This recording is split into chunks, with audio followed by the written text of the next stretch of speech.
Yung mga boss. Di ba sabi ko dati sa King Cobra bibili ako ng kanta. Ito oh. Yung pang music. Yan. Ito na, nabili ko na dati pa. Di ko na lang agad pinost. Kinulayan ng anak ko yun. Di ko na lang pinost kasi tawag doon. Wala kasi akong time. Busy kasi ako. Wala akong mag-alaga ng anak ko.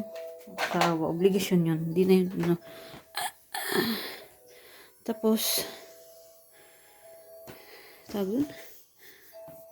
Ang ganda makagawa music na maayos kasi taon pala yan. Pag-aaralan mo. Wala akong oras.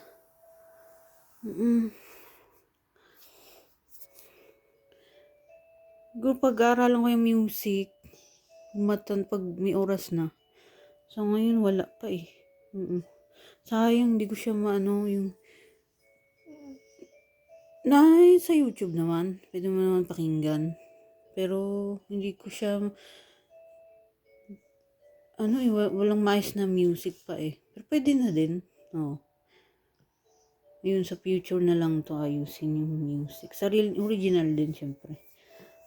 Ang taon pala yan? Grabe. Tagang lang madali no, pinaghihirapan. Ayun, tapos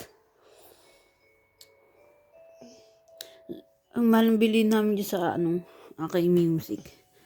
So siya, hindi nagamit kasi inaano siya sa dumaran sa internet, ko sa internet. Gusto na lang nandiyan asawa ko, sa viewer ko. Ngayon, siya,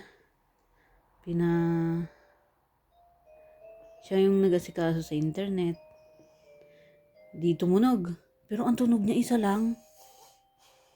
Oo, so kailangan mo siya imimix sa iba. Siya, taon. Hindi siya madali gamitin. Yung Akay. Kaya kung kayo mga baguhan na gusto nyo rin may sariling tugtog, payo ko nasa inyo naman yun kung gusto nyo ng Akay. Akay kasi niyan, Akay Music ang niya, tawag dun? Ang brand niya. Nyo muna, i-search nyo munang maigit.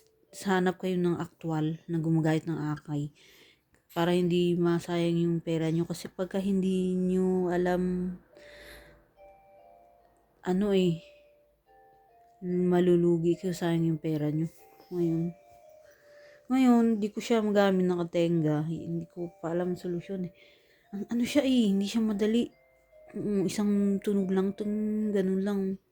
Mas marami pang tunog yung normal kong ginagawa. Tapos yun, mga boss, may bagong kanta. Next year ko na i-translate. Kasi daming gagawin eh. Muna kailangan maglinis, etc. Dami. Ayun, please watch my YouTube channel, support. Baka niyo yung bagong kanta. Alamang next year na yan. Ciao.